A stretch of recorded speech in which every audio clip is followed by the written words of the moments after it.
No woman wants to wake up every morning and feel like she's invisible. But that's exactly what Yuri felt. じゃあ行ってくるね母さん。あ、サトシ、お弁当忘れてる。はい。今日 PTA 会議あるから、お母さんの放課後学校行くね。はいはい。じゃあ行きます。行ってらっしゃい。In the eyes of her husband, she wasn't a wife, more like a shadow passing through the house. No gentle words, no glances exchanged. Just two people living under the same roof, breathing the same stale silence. At work, it wasn't much different. While others moved forward, while others laughed together and were noticed, Yuri remained stuck in the same spot, buried under the dull weight of clerical tasks no one else wanted. It wasn't because she lacked talent. It wasn't because she didn't try. It was because Yuri had long ago learned how to shrink herself so small that no one could blame her, or praise her, or even see her. For years, Yuri answered that question with silence. She thought she had no choice. This was marriage. This was adulthood. This was life. She told herself it wasn't so bad. Other women probably lived the same way. Others probably endured more. But deep down, she envied those women she passed in cafes, laughing with friends, or the young new hires in her office, who spoke with confidence, who had bright futures ahead of them. She envied them the way a starving person envies the smell of food. That's why when Nagano arrived, quietly, without fanfare, her world began to shift in ways she couldn't have predicted. He wasn't loud, he wasn't flashy, but from the start, he noticed her. Noticed the way her hands trembled slightly when passing papers to her boss. Noticed how she always stayed later than anyone else, fixing mistakes that weren't hers.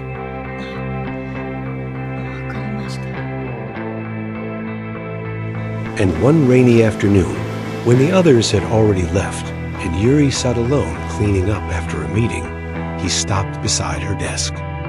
"Why are you always the one doing this?" he asked, not unkindly. 月野さん、一人で片付けしてるんですか。これお手伝いしますよ。長野先生。でも教師のお仕事の方は。そっちの方は一段落してるので大丈夫ですよ。She didn't know how to answer. His smile was small, but something in it made her throat tighten. In that moment, something cracked open inside her.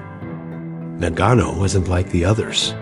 He spoke to her like she mattered, like she deserved better. 大変ですね。僕に手伝えることがあったら言ってくださいね。Little by little, he became her reason to keep going. He made her feel seen. And isn't that what we all crave, deep down? Not grand gestures, not declarations of love shouted from rooftops, just to be quietly understood. For the first time in years, Yuri began looking in the mirror and asking herself, could you be more than this? Could you change? She didn't tell anyone, not even herself, not aloud. But inside her chest, something fragile and new had begun to bloom. And though she couldn't see the full shape of it yet, she felt its warmth. Like realizing you've been alive all along. At first, it was simple. She started brushing her hair differently, chose a softer lipstick color. Small things, things no one else might notice. But Nagano noticed. For the first time, she wondered, what if I've been waiting all these years for someone to simply remind me I'm allowed to be myself? Nagano was nothing like her husband, nothing like the men she'd known. He didn't demand, he didn't ignore, he listened. He asked about her dreams, the ones she barely admitted even to herself anymore. How long had it been since someone believed in her? Their conversations grew longer, softer, edged with something neither dared name. In those moments with him, Yuri felt like a woman again, not a secretary, not a housewife, not a ghost. A woman with thoughts, feelings, desires. And slowly, almost without realizing it, her heart betrayed her. She began looking forward to mornings, to brief glances exchanged over paperwork, to the gentle, careful way he asked if she'd eaten lunch. When had kindness become so rare that even these small moments felt like treasure? It wasn't just infatuation. It wasn't about escaping boredom. Nagano made her feel respected, as if her opinions mattered, as if her silence deserved breaking. The tenderness in his voice shattered something inside her. In that moment, she understood. She had already fallen for him. It wasn't reckless. It wasn't wild. It was quiet, steady, inevitable, like rain soaking into dry earth. They didn't speak of it outright. They didn't need to. A glance lingered longer. A touch on her hand wasn't immediately pulled away.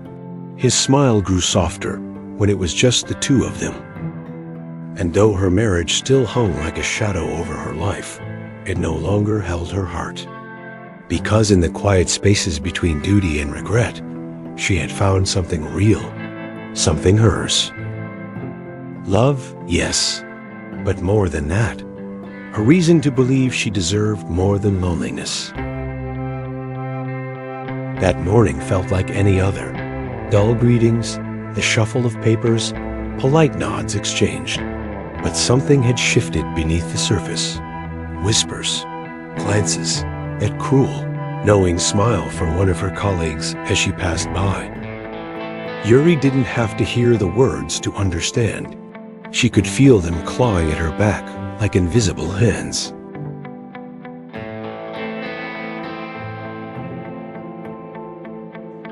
By the time the meeting started, it was no longer whispers.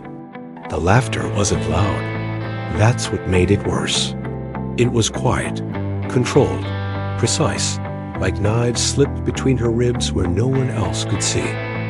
She sat there, stress, heat burning beneath her skin, eyes fixed on her notebook, hands clenched in her lap. 月野さんがいいんじゃない？そうよ。月野さんがいいんじゃない？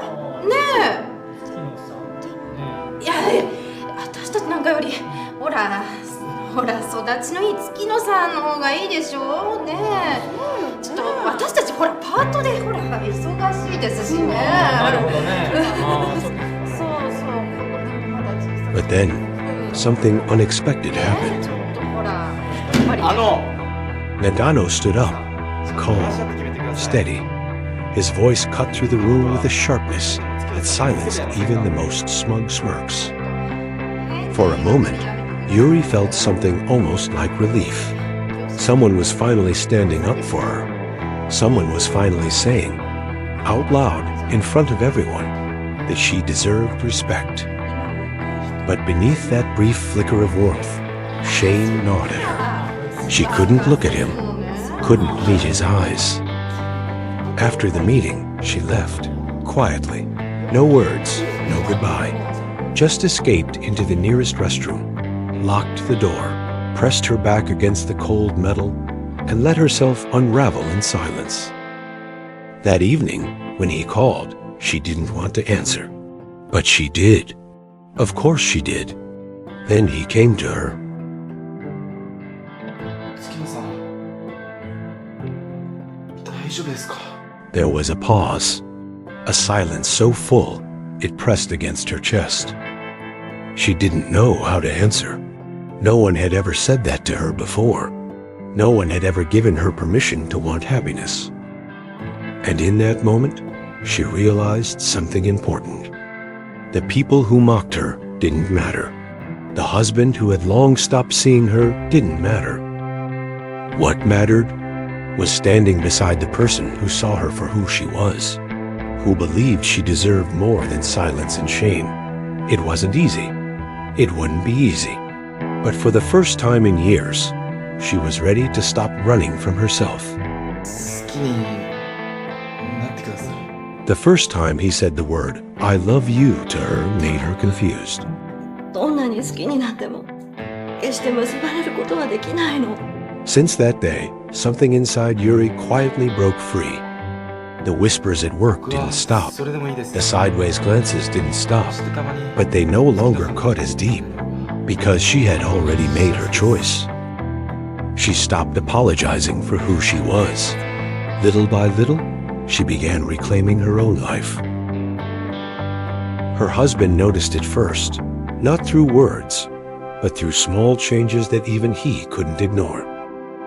She no longer asked if he needed anything when he came home. Instead, she began to fill her life with things that mattered to her. Nagano was part of that warmth. Of course he was.